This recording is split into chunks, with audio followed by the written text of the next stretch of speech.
तो दोस्तों स्वागत है आपका हमारे YouTube चैनल में। तो देखिए आज जो है मॉडर्न हिस्ट्री की शुरुआत करते हैं। आधुनिक भारत के इतिहास की जो है आज शुरुआत की जाती है और पहला टॉपिक जिसकी हम चर्चा करेंगे वो है उत्तरकालीन मुगल बादशाहों की। तो आपको पता है देखिए कि मुगल वंश के जो शासक थे औरंगजेब का नाम सुना है ना। औरंगजेब की जो है 3 मार्च 1707 ईस्वी को जो है अहमदनगर में क्या हो जाती है, मृत्यु हो जाती है। और मृत्यु के बाद जो है उसके उत्तराधिकारियों के बीच जो है गद्दी को लेकर के संघर्ष हो जाता है। तो उसके जो है जब औरंगजेब की मृत्यु हुई थी तो उसके 3 पुत्र ही जीवित थे, जबकि उसके कितने बेटे थे? 5 बेटे थे। 5 बेटों में 3 पुत्र ही जीवित थे। और वो बेटे थे, एक तो था मुअज्जम, दूसरा था आजम और तीसरा था कामबख्श। जबकि उसके 2 बेटे, एक जो है मोहम्मद, सुल्तान मोहम्मद या कह सकते हैं मोहम्मद उसका नाम था, और दूसरा एक अकबर का, अकबर जो है शहजादा अकबर। इनकी जो है औरंगजेब के जिंदा रहते ही क्या हो चुकी थी? मृत्यु हो चुकी थी। अब इन 3 बेटों में उत्तराधिकार का संघर्ष हुआ और उसी संघर्ष में जो है एक युद्ध होता है जून 1707 में जाजौ का युद्ध। कौन सा युद्ध हुआ? और इस जाजौ के युद्ध में मुअज्जम ने अपने छोटे भाई इसको आजम को पराजित किया और पराजित करने के बाद जो है वो बहादुर शाह प्रथम के नाम से क्या बनता है? मुगल बादशाह बनता है, या उसी को बहादुर शाह प्रथम या शाह आलम प्रथम भी कहते हैं के नाम से गद्दी पर बैठा। और यही भी बहादुर शाह प्रथम ने जो है अपने तीसरे भाई कामबख्श को 1709 में बीजापुर के युद्ध या दक्कन के युद्ध में उसको भी जो है पराजित करके उसकी भी हत्या करवा दी। ठीक है, फिर मोहम्मद शाह, बहादुर शाह का शासनकाल आएगा, उसकी चर्चा करेंगे। क्यों उसे जो है बेखबर बादशाह कहा जाता है, उसकी चर्चा करेंगे। फिर जो है बहादुर शाह प्रथम के बाद अगले शासक बनेंगे जहांगीर शाह, जिनका टाइम होगा 1712 से 13, जिसे जो है लंपट मूर के नाम से जाना जाता है। फिर आएंगे जो है फर्रुखसियर, और फर्रुखसियर जो 1713 में बनेंगे, 19 तक रहेंगे और उसे घृणित कायर के नाम से जाना जाता है। फिर इसके बाद रफ़ीउद्दौला और रफ़ीउद्दौला शाहजहां द्वितीय के नाम से गद्दी पर बैठेगा और उनकी भी थोड़े थोड़े दिन में मृत्यु हो जाएगी। फिर आपके अगले बादशाह बनेंगे रोशन अख्तर, जो किस नाम से बनेंगे? मोहम्मद शाह रंगीला के नाम से बनेंगे 1720 से 48 तक। अहमद शाह। तो इस तरह जो है उत्तर मुगल कालीन बादशाहों का क्रम चलता रहेगा। तो चलिए पहले चर्चा कर लेते हैं बहादुर शाह प्रथम कैसे गद्दी पर बैठा। तो लिखिए, देखो औरंगजेब की 3 मार्च 1707 में औरंगजेब की 3 मार्च 1707 ईस्वी में अहमदनगर में मृत्यु हो गई। अहमदनगर में मृत्यु।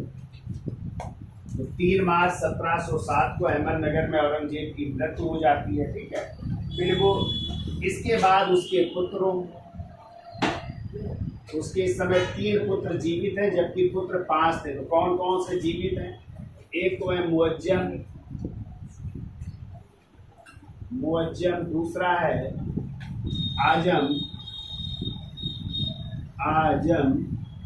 और तीसरा है कामबख्श।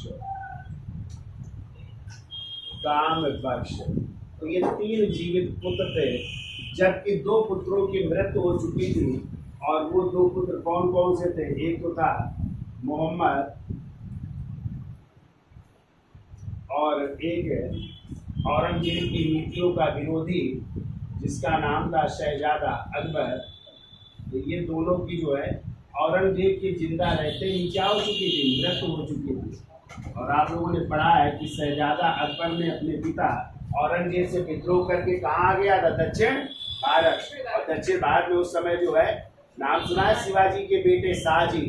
ठीक, शाहजी से जो है मदद मांगी थी। ठीक है, वहाँ पे तभी शाहजी को जो है मृत्युदंड, और उनके प्रधानमंत्री कवि करस को उसने औरंगजेब ने मृत्युदंड दिया था। ठीक है, तो इन दोनों की क्या हो चुकी थी? इन दोनों की मृत्यु हो चुकी थी। ठीक है, औरंगजेब के जिंदा रहते।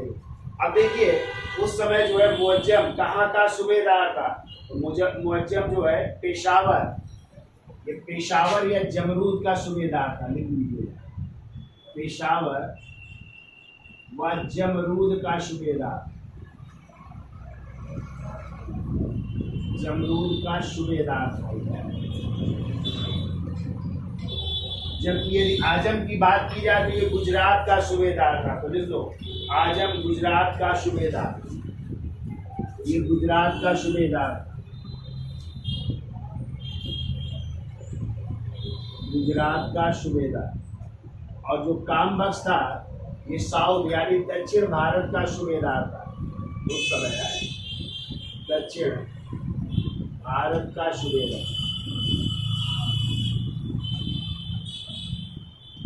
कहते हैं जैसे ही औरंगजेब की मृत्यु हुई, तीनों भाइयों ने अपने अपने को क्या घोषित कर लिया, अपने को बादशाह घोषित कर लिया। ठीक है, अब देखो जो दो रहा है कब, तो देखो 18 जून 1707 ईस्वी को, 18 जून 1707 ईस्वी को जाजव के युद्ध में, जाजव के युद्ध में मुअज्जम ने अपने छोटे भाई आजम को पराजित कर, आजम को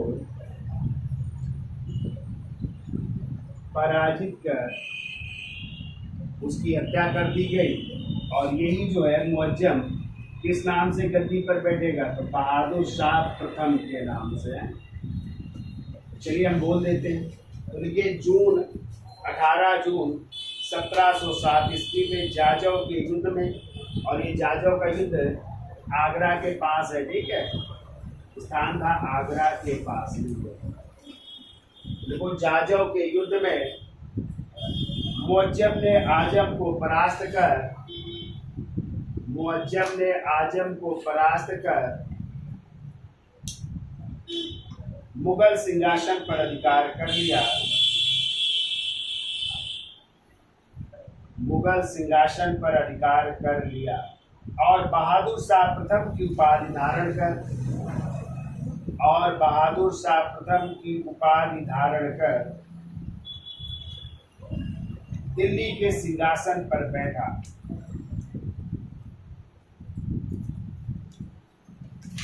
बहादुर शाह प्रथम की उपाधि धारण कर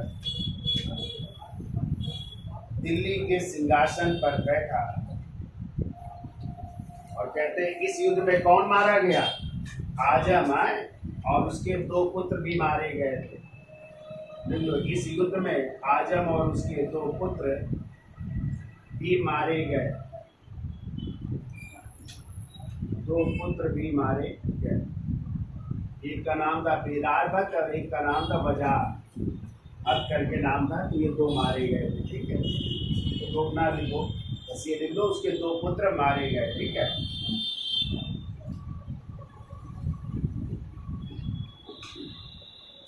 देखिए 1707 ईस्वी में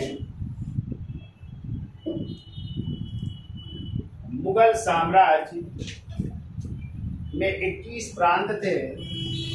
इस समय जो है मुगल साम्राज्य में 21 प्रांत थे। ठीक है, मुगल साम्राज्य में 21 प्रांत थे। यदि आ जाए कभी कि औरंगजेब के समय प्रांतों की संख्या कितनी थी, तो क्या बताएंगे, 21 प्रांत है। ठीक है, जिसमें लिख लो अफगानिस्तान में एक प्रांत था। ठीक है, और वो प्रांत था काबुल। अफगानिस्तान में एक प्रांत, और वो भी लिख लीजिए काबुल था। ठीक है, उत्तर भारत में, उत्तर भारत की यदि बात की जाए तो यहाँ पे 14 प्रांत, और यदि दक्षिण भारत की बात की जाए तो दक्षिण भारत में प्रांतों की संख्या थी 6। तो दक्षिण भारत में 6 प्रांत थे, तो 14, 6, 20, और एक अफगानिस्तान में था, 21 प्रांत थे। ठीक है, टोटल। तो यदि दक्षिण भारत की बात की जाए तो 6 प्रांतों में कौन कौन से थे, लिख लीजिए। औरंगाबाद, बरार तेलंगाना, औरंगाबाद, बरार, तीसरा है तेलंगाना, चौथा लिख लो बीजापुर, बीजापुर, पांचवा लिख लीजिए हैदराबाद, हैदराबाद, और छठवां लिख लीजिए खानदेश,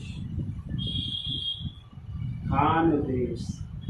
इस तरह ये दक्षिण भारत के 6 प्रांत थे, ठीक है। उत्तर भारत में 14 प्रांत, याद हो जाएगा इतना। यानी औरंगजेब की मृत्यु कब हुई? 3 मार्च 1707 में। कहाँ पे हो रही? अहमदनगर में। उसके 5 पुत्रों में कितने बेटे जिंदा थे उस समय? 3, मुअज्जम, आजम और कामबख्श। तो मुअज्जम कहाँ का सूबेदार था? पेशावर या जमरूद का।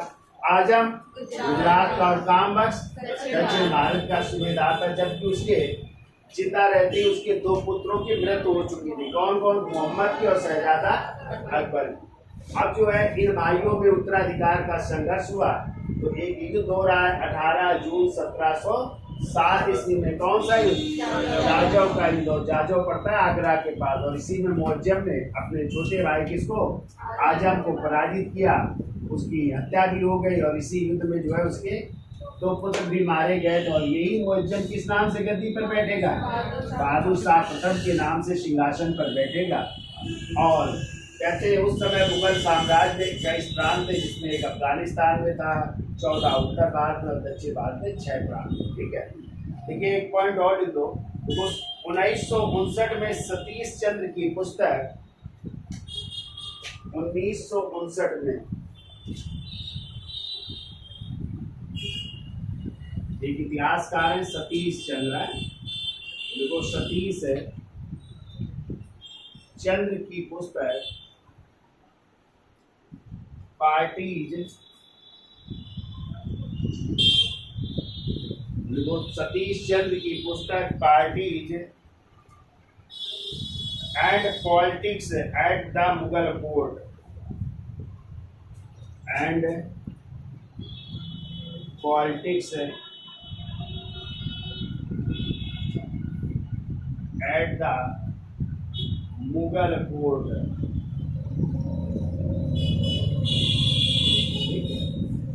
Parties and politics at the Mughal court में पहली बार मुगल साम्राज्य के पतन के लिए, पहली बार मुगल साम्राज्य के पतन के लिए जागीर संकट, मुगल साम्राज्य के पतन के लिए जागीर संकट के सिद्धांत को, जागीर संकट के सिद्धांत को प्रतिपादित करने वाले प्रथम इतिहासकार थे। कहते हैं पतन का कारण क्या था? जागीर संकट को माना। और ये क्वेश्चन भी पूछा गया था कि किसने जागीर संकट को मुगल साम्राज्य के पतन का कारण माना है? तो आपको याद रखना है सतीश चंद्र ने माना है। ठीक है। एक पॉइंट और लिख लीजिए। देखो विलियम आर्विन ने मुगल साम्राज्य के पतन का कारण, विलियम आर्विन ने मुगल साम्राज्य के पतन का कारण सैनिक अदक्षता माना है। सैनिक अदक्षता, यानी सेना में जो सैनिक थे वो बिल्कुल दक्ष नहीं थे, अदक्ष थे। ठीक है। तो सैनिक अदक्षता माना है, ये विलियम आर्विन ने माना है। ठीक है, इसको भी याद रखिएगा। अब हेडिंग डाल दीजिए, कौन अगला शासक बन रहा है? तो वो है बहादुर शाह प्रथम, जिसका नाम क्या था? मुअज्जम। और यही जो है शाह आलम की भी उपाधि धारण करेगा। इसी को बहादुर शाह प्रथम या शाह आलम प्रथम भी कहते हैं। ठीक है। तो इसका स्क्रीनशॉट ले लो, फिर आगे चलते हैं। तो देखिए जाजौ के युद्ध में मुअज्जम ने जो है अपने छोटे भाई आजम को पराजित करके जो है किस नाम से, बहादुर शाह प्रथम के नाम से गद्दी पर बैठा। और कौन सी उपाधि धारण की, शाह आलम प्रथम, इसलिए इसे बहादुर शाह प्रथम या शाह आलम प्रथम भी कहते हैं। ठीक है, टाइम कितना, 1707 से 12। ठीक है, तो देखिए बहादुर शाह प्रथम भी जो है हिंदू माँ के गर्भ से पैदा हुए थे। ठीक है, जैसे आप लोगों ने पढ़ा था मुगल काल में कौन कौन मुगल शासक है जो हिंदू माँ के गर्भ से पैदा हुए, तो जहांगीर और शाहजहां। और तीसरा उत्तर मुगल काल में आ जाए तो आप इनको भी याद रखिएगा, बहादुर शाह प्रथम, चूंकि ये राजौरी के राजा थे राजू। ठीक है, उनकी बेटी थी नवाब बाई। ठीक है, यानी माँ का नाम क्या था, नवाब बाई के गर्भ से हुए थे, तो ये भी एक हिंदू माँ के गर्भ से हुए थे। ठीक है, तो लिखिए इनका जन्म लिखो 1643 में, इनका जन्म हुआ था 1643 में। पिता का नाम औरंगजेब था, औरंगजेब। माँ का नाम था नवाब बाई, नवाब बाई, जो राजौरी के राजा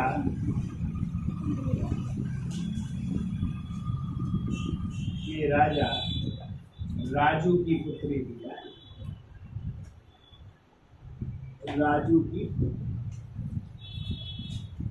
कितने वर्ष की अवस्था में राज्याभिषेक हो रहा है इनका, तो बुढ़े हो चुके थे। कहीं कहीं मिलता है 63 वर्ष और कहीं कहीं मिलता है 65 वर्ष की आयु। ठीक है, दोनों मिलते हैं, यानी 63 वर्ष या 65 वर्ष की अवस्था में इनका क्या हो रहा है, राज्याभिषेक हो रहा है। ठीक है, ये देखिए इन्होंने अगला पॉइंट लिखो, मराठों और राजपूतों से इन्होंने मैत्री संबंध स्थापित किए। देखो मैत्री संबंध स्थापित किए थे मराठों से प्लस राजपूतों से, राजपूतों से मैत्री संबंध स्थापित हुए। और राजपूत कहाँ के, आमेर के राजपूत, जैसे ना मारवाड़ के राजा, इनसे जो है संबंध स्थापित किए। और दूसरी चीज याद रखिएगा, जो औरंगजेब ने जजिया कर लगाया था, तो इसने जजिया कर को क्या किया, समाप्त किया। तो देखो औरंगजेब द्वारा लगाए गए, औरंगजेब द्वारा लगाए गए जजिया कर को समाप्त किया, जजिया कर को समाप्त किया।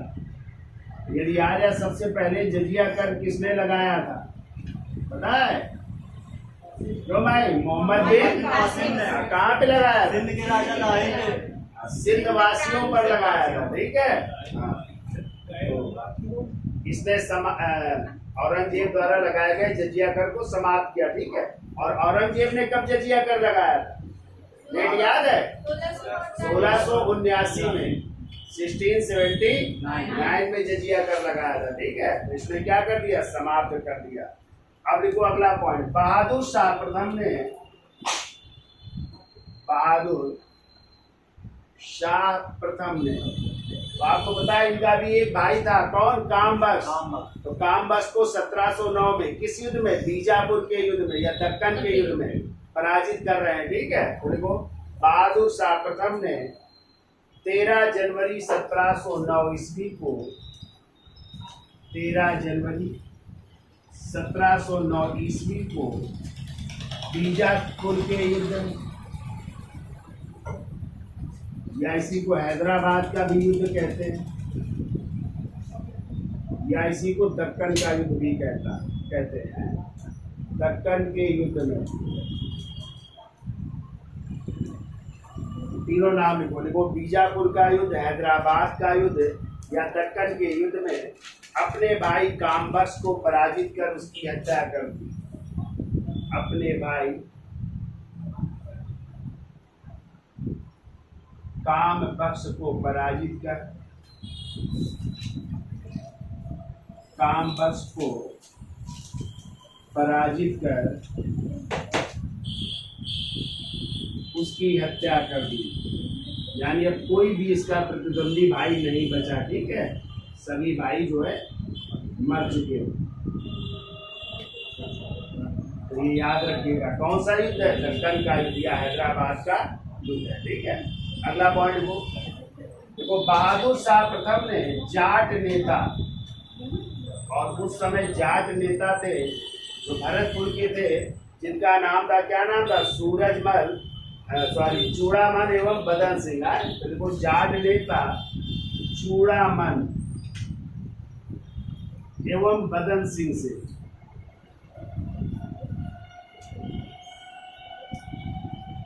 देखो, बहादुर शाह प्रथम ने जाट नेता चूड़ामन एवं बदन सिंह को अपनी ओर मिलाते हुए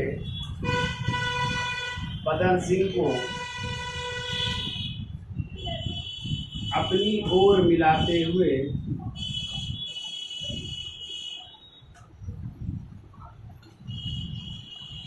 बुंदेला सरदार, देखो बुंदेला सरदार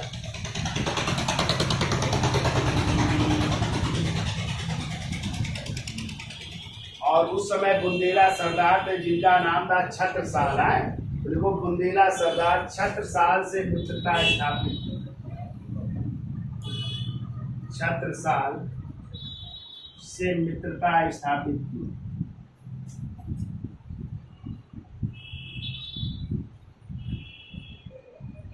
छत्रसाल से मित्रता स्थापित की, यानी बुंदेलों से भी मित्रता स्थापित कर रहा है, ठीक है। तो इतना लिख दो, इसका स्क्रीनशॉट ले लो, फिर आगे चलते हैं। तो देखिए, जाट नेता इससे चूड़ामन बदन सिंह और बुंदेला सरदार क्या नाम था? छत्रसाल से उसने मित्रता स्थापित की। अब देखो, इस तरह सिखों से भी ये मित्रता स्थापित कर रहा है। और उस समय सिखों के 10वें गुरु कौन थे? गुरु गोविंद सिंह। उनको अपनी ओर मिलाया और उनको भी 400 का मनसब प्रदान कर रहा है, ठीक है। लेकिन कहते हैं, एक अभियान के दौरान गुरु गोविंद सिंह की नादेड़ नामक स्थान पर जो है एक पठान द्वारा क्या कर दी गई थी? चूड़ा भोग करके हत्या कर दी गई थी, ठीक है। तो चलिए देखिए अगला पॉइंट। देखो, सिखों के अंतिम गुरु, सिखों के अंतिम गुरु,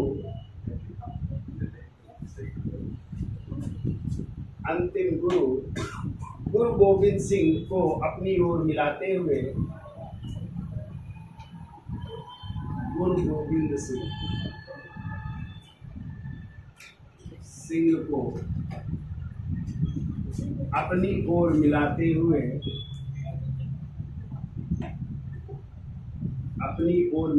हुए कितने का मनसब? 400 का मनसब प्रदान कर रहे हैं, ठीक है। 400 का मनसब प्रदान किया, 400 का मनसब प्रदान किया। फिर 1708 ईस्वी में, 1708 ईस्वी में किस जगह? नादेड़ है। गुरु गोविंद सिंह की नादेड़ में हत्या के बाद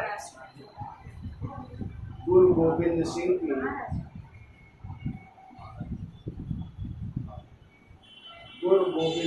की नादेड़ में हत्या के बाद, नादेड़ में हत्या के बाद इनके उत्तराधिकारी कौन बने? बंदा बहादुर। तो लिख लो, बंदा बहादुर। और बंदा बहादुर का ही असली नाम बहुत पूछा जाता है, लक्ष्मण देव नाम था। क्या नाम था? लक्ष्मण देव। बंदा बैरागी भी कहते हैं, कई नामों से जानते हैं। तो देखो, हत्या के बाद सिख नेता बंदा बहादुर, सिख नेता बंदा बहादुर के विरुद्ध एक सैन्य अभियान के दौरान, बंदा बहादुर के विरुद्ध एक सैन्य अभियान के दौरान, एक सैन्य अभियान के दौरान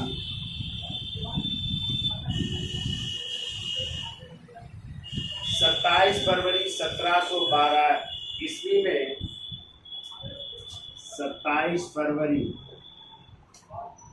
1712 ईस्वी में बहादुर शाह प्रथम की मृत्यु हो गई। बहादुर शाह प्रथम की मृत्यु।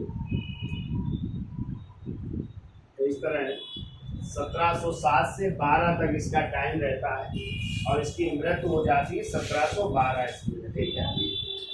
अब कहते हैं बहादुर शाह प्रथम जो था ये प्रशासनिक शासन में जो है लापरवाह था, इसीलिए एक लेखक हुए काफी खान, और काफी खान ने एक पुस्तक लिखी है मुंतखब उल लुबाब। कौन सी लिखी है? और इसी मुंतखब उल लुबाब में उसने बहादुर शाह को क्या कहा है? साहिब बेखबर या बेखबर बादशाह। क्योंकि प्रशासनिक कार्यों में क्या था? ये लापरवाह था, इसलिए इसे बेखबर बादशाह कहा जाता है। तो बहुत पूछा जाता है किस मुगल बादशाह को बेखबर बादशाह या साहिब बेखबर के नाम से जानते? तो बहादुर शाह प्रथम। किसने कहा? काफी खान। किस पुस्तक में? मुंतखब उल लुबाब। क्लियर? जल्दी किया अगला। देखो बहादुर शाह प्रथम को प्रशासनिक कार्यों में, बहादुर शाह प्रथम को प्रशासनिक कार्यों में लापरवाही के कारण, प्रशासनिक कार्यों में लापरवाही के कारण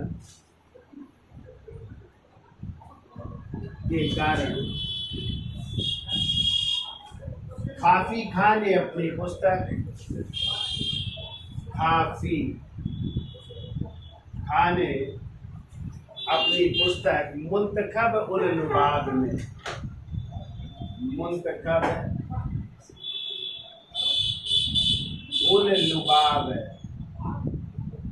में शाहे बेखबर या बेखबर बादशाह कहा है।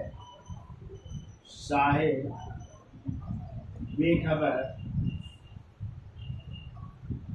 या बेखबर बादशाह कहा है। बेखबर बादशाह कहा है। प्रशासनिक कार्यों में लापरवाह था, इसलिए इतिहासकार काफी खान ने अपनी पुस्तक मुंतखब उल लुबाब में बहादुर शाह को क्या कहा है? शाह बेखबर या बेखबर बादशाह कहा है। ठीक है। फिर वो इतिहासकार सिडनी ओवन के अनुसार, इतिहासकार सिडनी ओवन के अनुसार, सिडनी ओवन क्या लिखते हैं? कहते हैं मुगल सम्राटों में बहादुर शाह अंतिम सम्राट था। मुगल सम्राटों में, मुगल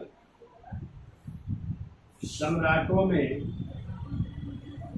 बहादुर शाह अंतिम सम्राट था, जिसके बारे में कुछ अच्छे शब्द कहे जा सकते हैं। मुगल सम्राटों में बहादुर शाह अंतिम मुगल बादशाह था, अंतिम मुगल बादशाह था, जिसके बारे में, जिसके बारे में कुछ अच्छे शब्द कहे जा सकते हैं। कुछ अच्छे शब्द कहे जा सकते हैं।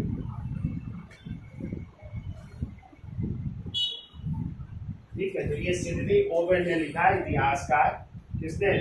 सिडनी ओवन ने लिखा है। ठीक है। अब देखिए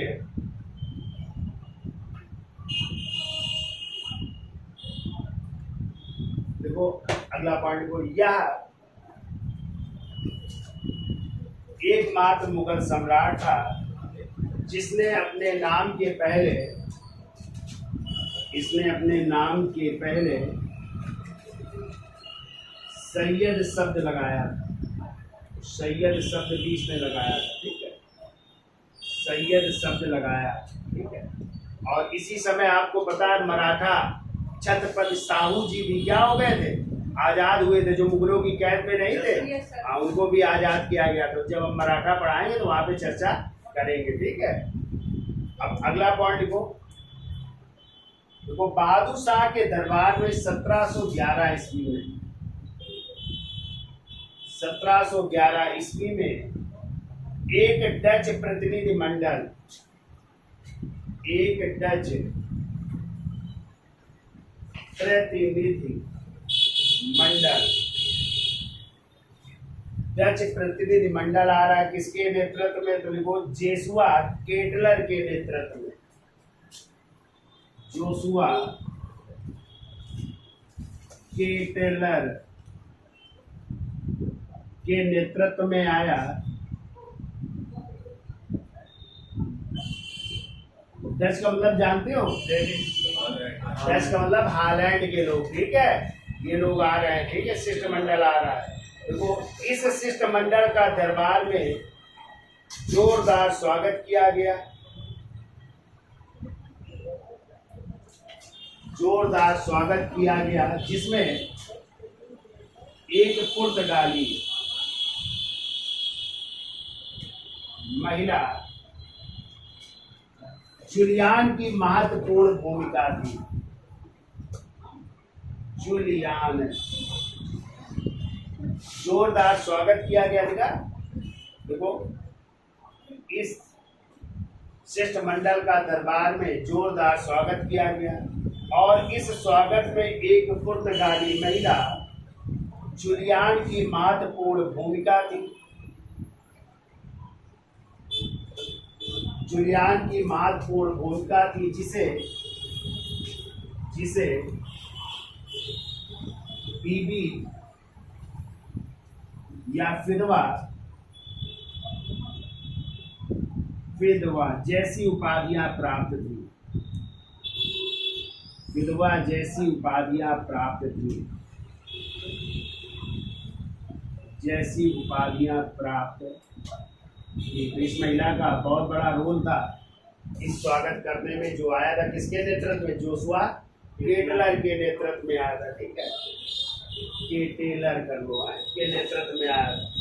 तो किस महिला का, जूलियान का, जिसे किस नाम से जानते हैं, बीबी विधवा के नाम से भी जानते हैं, ठीक है। अब देखो जब बहादुर शाह प्रथम की मृत्यु हुई 1712 में, तो उसके 4 बेटे थे, और उन्हीं 4 बेटों में उत्तराधिकार का क्या छिड़ गया, युद्ध छिड़ गया। तो कहते हैं इस कारण जो है 1 माह तक जो है बहादुर शाह प्रथम का जो है शव दफनाया नहीं जा सका। तो देखिए 1712 में जो है बहादुर शाह प्रथम की मृत्यु हो जाती है, तो उसके 4 बेटे थे, जहांदार शाह, रफीउस्सान, अजीमुस्सान और जहान शाह, ठीक है। कहते हैं इनके बीच उत्तराधिकार का युद्ध हुआ, और इसी उत्तराधिकार के युद्ध में जहांदार शाह एक ईरानी गुट के नेता थे, और उस ईरानी गुट के नेता का नाम था जुल्फिकार खान।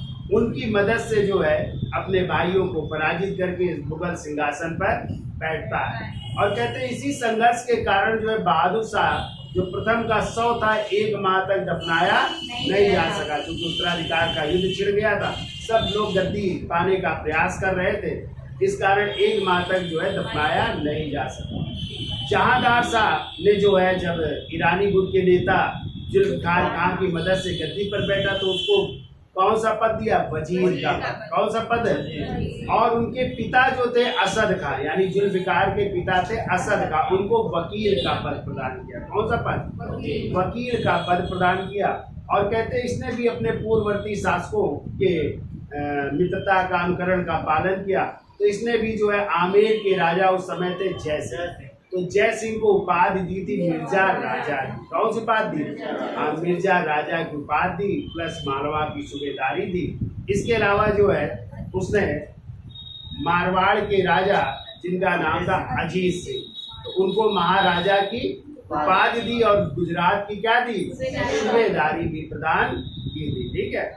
इनके बारे में कहा जाता है, जहांदार शाह के बारे में, कि प्रशासन में बड़ा लापरवाह था, इसलिए इसे लंपट मूर भी कहा जाता है। और इसके संबंध एक महिला से थे जिसका नाम था इम्तियाज महल या लाल कुंवर के नाम से जानी जाती है। ठीक है, उसका जो है प्रशासन में बड़ा दबाव था। ठीक है, इतनी चीजें आपको याद रखनी है।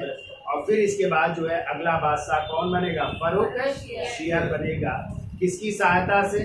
तो हिंदुस्तानी गुट के नेता आएंगे जिनका नाम था सैयद बंग। एक थे अब्दुल्ला खान और दूसरे थे हुसैन अली खान। ठीक है, तो चलिए पहले इसको समझ लेते हैं, फिर आगे चलते हैं। तो देखो, बहादुर शाह प्रथम की मृत्यु के बाद, बहादुर शाह प्रथम की मृत्यु के बाद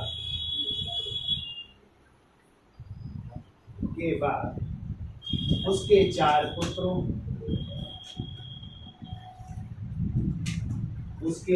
पुत्रों, कौन कौन है? एक तो लिखो जहांदार शाह,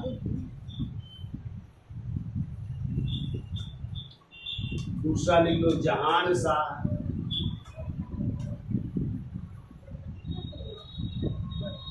जहांदार शाह, दूसरा लिख लो जहान शाह, तीसरा लिखो अजीमुशान,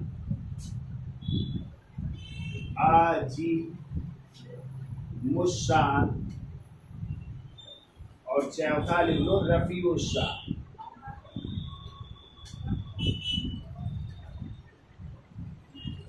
रफीउशाह के बीच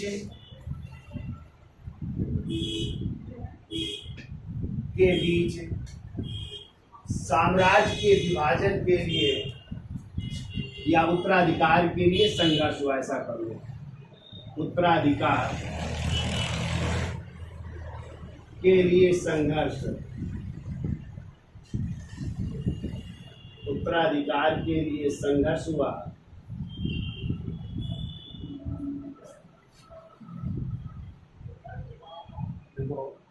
जहांदार शाह ने अपने भाइयों को पराजित कर, जहांदार शाह ने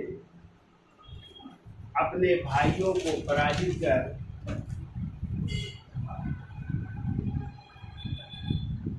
अपने भाइयों को पराजित कर 29 मार्च 1712 को 29 मार्च 1712 को 1712 ईस्वी को किस नाम से गद्दी पर बैठ रहा है? तो पूरा इसका नाम लिखिए। देखो, अबुल फतेह मोहम्मद, अबुल फतेह मोहम्मद, अबुल फतेह मोहम्मद मोइजुद्दीन जहांदार शाह,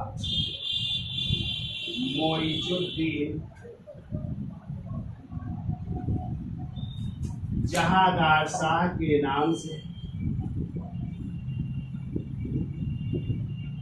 मोइजुद्दीन जहांदार शाह के नाम से सिंहासन पर बैठा।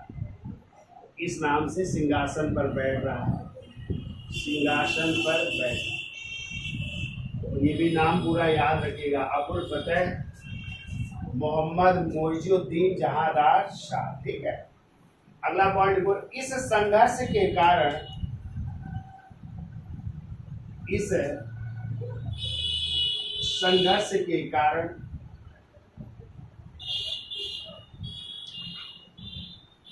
बहादुर शाह प्रथम का, बहादुर शाह प्रथम का शव 1 माह तक दिल्ली में दफनाया नहीं जा सका। 1 माह तक दिल्ली में दफनाया नहीं जा सका, दफनाया नहीं जा सका। दिल्ली में इनका भी जो है मकबरा है। ठीक है, किसका? बहादुर शाह प्रथम का। इनकी याद रखिएगा। ठीक है, अगला पॉइंट लिखो, किसकी मदद से जीता था ये? तो लिखो ईरानी गुट के, ईरानी गुट के नेता जुल्फिकार खान,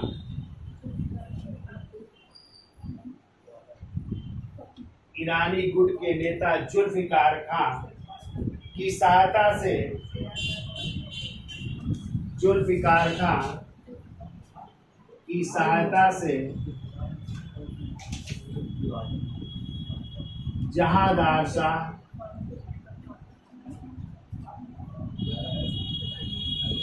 गद्दी पर बैठा।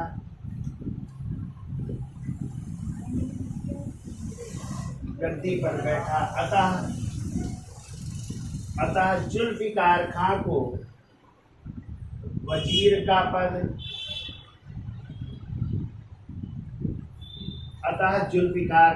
वजीर का पद और उनके पिता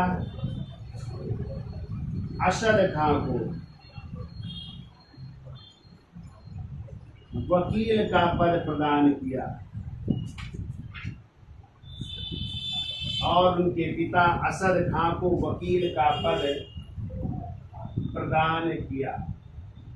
यानी दोनों को, पिता और बेटे दोनों को अच्छे पद मिले, एक को वजीर का पद और एक को वकील का पद प्रदान किया। ठीक है, अगला पॉइंट को, जहांदार शाह ने अपने पूर्ववर्ती शासकों की नीतियों को आगे बढ़ाते हुए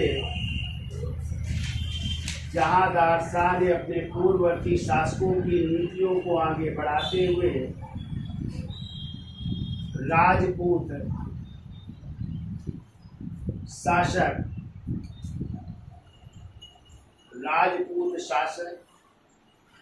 आमेर के जय सिंह को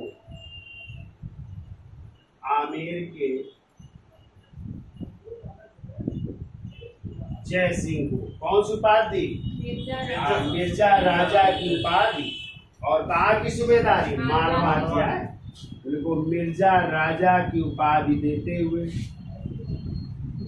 मिर्जा राजा, वैसे इनका पूरा नाम था मिर्जा राजा समाई जय सिंह, तो समाई की उपाधि दी थी फिर फरुखिया से। और मिर्जा राजा की दी थी किसने? जहांदार शाह ने। तो देखो, जय सिंह को मिर्जा राजा की उपाधि देते हुए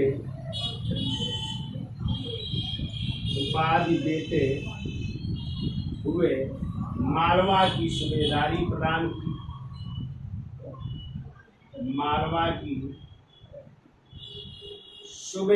प्रदान की, जबकि मारवाड़ के शासक अजीत सिंह को,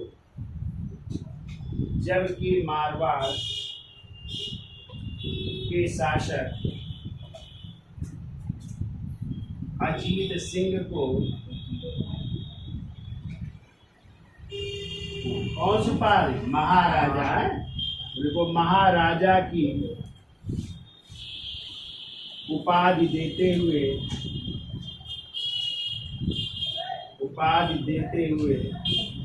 गुजरात की सूबेदारी प्रदान की।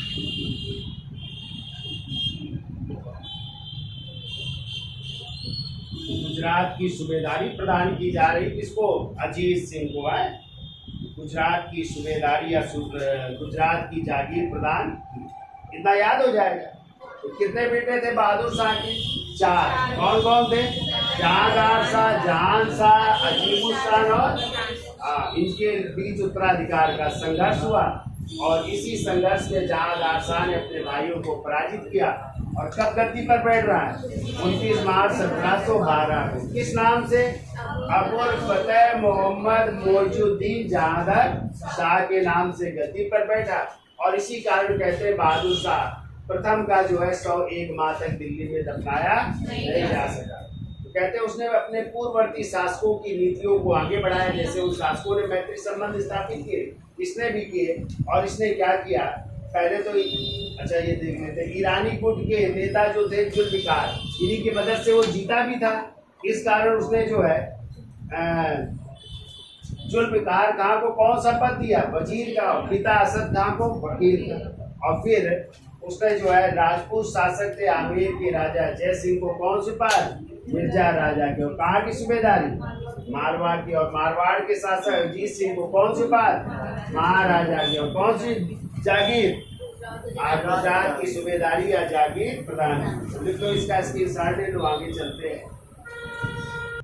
तो देखिए, अब जो वजीर है जुल्फिकार खान, उन्होंने जो है भू राजस्व व्यवस्था में जो है कौन सी प्रथा शुरू की? इजारेदारी प्रथा की शुरुआत की। इजारेदारी का मतलब होता है अब ठेके पर, ठीक है, यानी बोली लगती थी, जो ज्यादा बोली लगाता था उसको ठेका मिल जाता था और भू राजस्व वसूलने का उसको अधिकार प्राप्त हो जाता था, ठीक है। तो देखिए जुल्फिकार खां ने भू राजस्व वसूली हेतु जुल्फिकार खां ने भू राजस्व वसूली हेतु भू राजस्व वसूली हेतु इजारेदारी प्रथा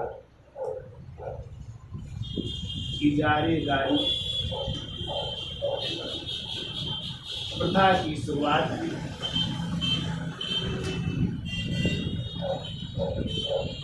इजारेदारी प्रथा की शुरुआत की, जिसके अंतर्गत किसानों से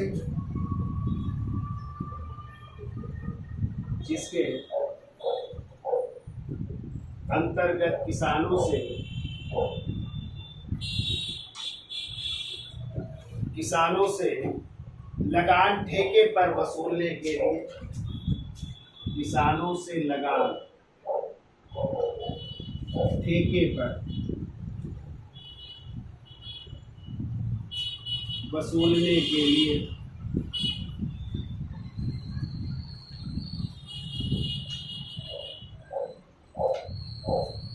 क्या लिखा? जिसके अंतर्गत किसानों से लगान ठेके पर वसूलने के लिए नीलामी की व्यवस्था की गई।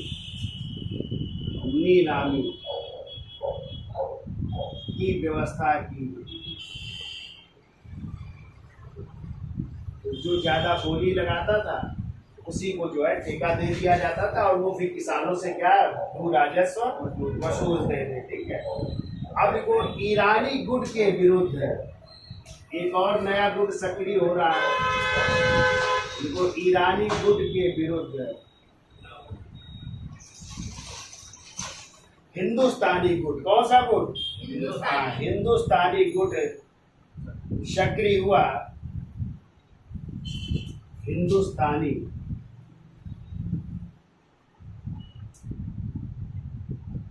गुट सक्रिय हुआ, जिसके दो नेता थे, सैयद बद्दू, जिनका नाम था, एक का अब्दुल्ला था और दूसरा का नाम था हुसैन अली। है चलो आगे चर्चाएं होंगी। तो हिंदुस्तानी गुट सक्रिय हुआ, जिसने अजीमुशान के पुत्र, अजीमुशान, बहादुर शाह का एक बेटा था ना, अजीमुशान, जिसने अजीमुशान के पुत्र, और उस पुत्र का नाम है फर्रुखसियर, है फर्रुखसियर, को अपना समर्थन देते हुए, जिन्होंने अजीमुशान के पुत्र फर्रुखसियर को अपना समर्थन देते हुए जुल्फिकार खां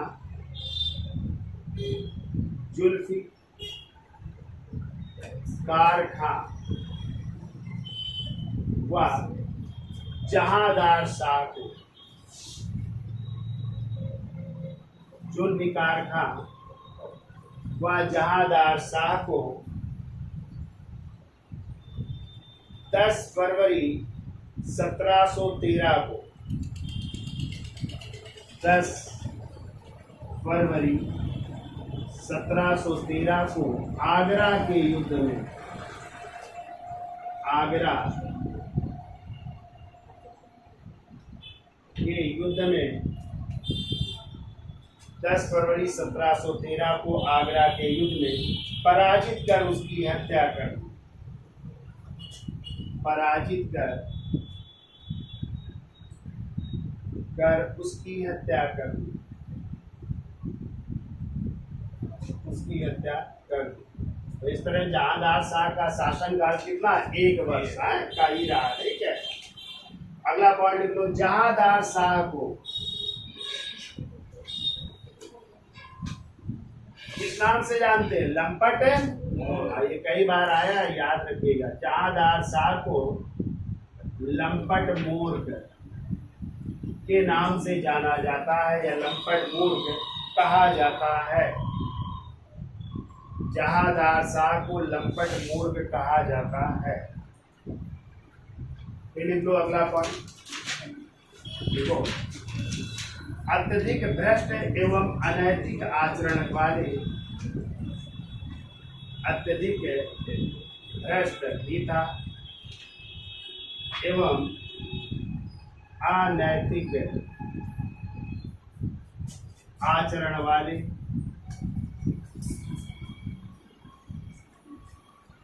जहादार शाह पर, जहादार शाह पर उसकी रखैल,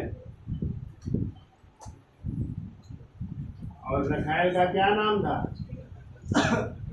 लाल कुंवर। लाल कुंवर, जिसको कौन सी उपाधि थी? इम्तियाज महल की, इम्तियाज महल का। देखो, अत्यधिक भ्रष्ट एवं अनैतिक आचरण वाले जहादार शाह पर उसकी रखैल या प्रेमिका लाल कुंवर या इम्तियाज महल का प्रभाव था। यानी काफी वो प्रभाव था उसका प्रशासन में। तो ये भी याद रखिएगा, कई बार आया है कि जहादार शाह पर किसका प्रभाव था? उसकी प्रेमिका थी लाल कुंवर, जिसको उपाधि थी कौन सी? इम्तियाज महल की उपाधि दी गई, जिसका अत्यधिक प्रभाव था। ठीक है। अब देखिए, जहादार शाह के शासन के बारे में कुछ इतिहासकारों ने लिखा है। क्या लिखा है उसकी भी चर्चा कर लेते हैं। तो इसका स्क्रीनशॉट ले लो, फिर आगे चलते हैं।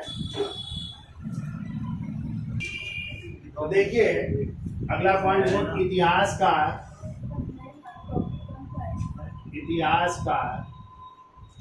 कामवार खां ने लिखा है। कामवार खां ने लिखा है, क्या लिखा है? उनको उल्लू बाज के घोंसलों में रहने लगे। उल्लू बाज के घोंसलों में रहने लगे।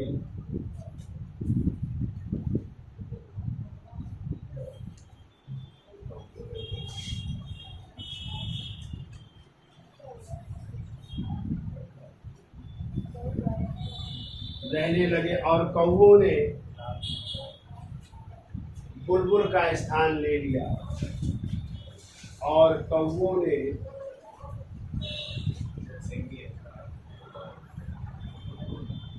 बुलबुल का स्थान ले लिया।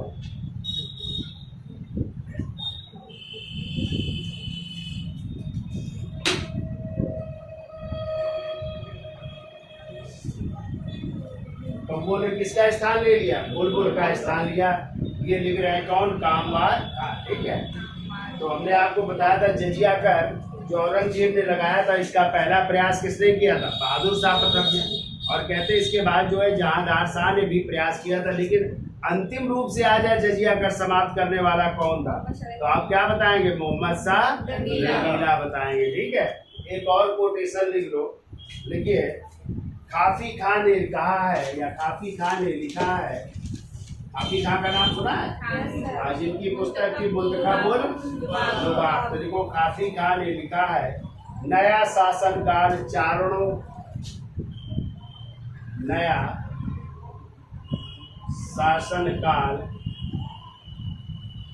चारणों कामा गायकों, नर्तकों,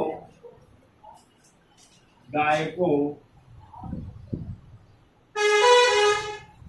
कामा नर्तकों।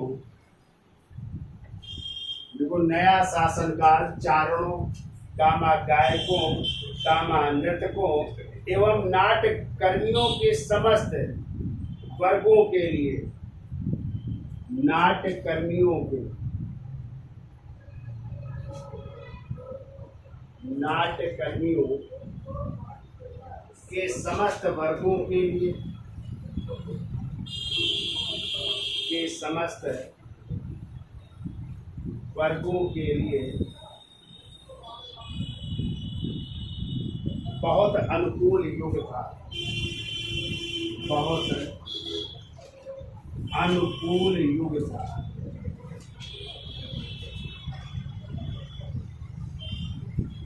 ठीक है, यानी इस समय जो है इन लोगों का जो है क्या था, इसके लिए अनुकूल था। ये जो है शासनकाल किसका, जहांदार शाह का है। देखो जहांदार शाह ने, एक पॉइंट और लिख लो, जहांदार शाह ने अपने धाय भाई कोकलताश को महत्वपूर्ण पद दिया था। अपने धाय भाई कोकलताश को महत्वपूर्ण पद दिया, महत्वपूर्ण पद दिया जा रहा है कोकलताश को। ठीक है, लिख लो। जुल्फिकार खान ने, ये भी आया है तो लिख लो, जो इनके वजीर थे। देखो जुल्फिकार खान ने अपने प्रशासनिक दायित्व, अपने प्रशासनिक दायित्व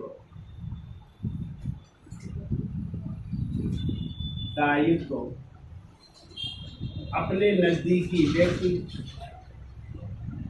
अपने नजदीकी व्यक्ति, और उसका नाम था सुभद्र चंद्र है, अपने नजदीकी व्यक्ति सुभद्र चंद्र के हाथों में दे दिए। सुभद्र चंद्र के हाथों में दे दिए।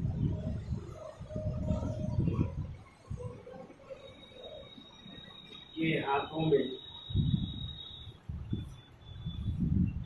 दे दिए।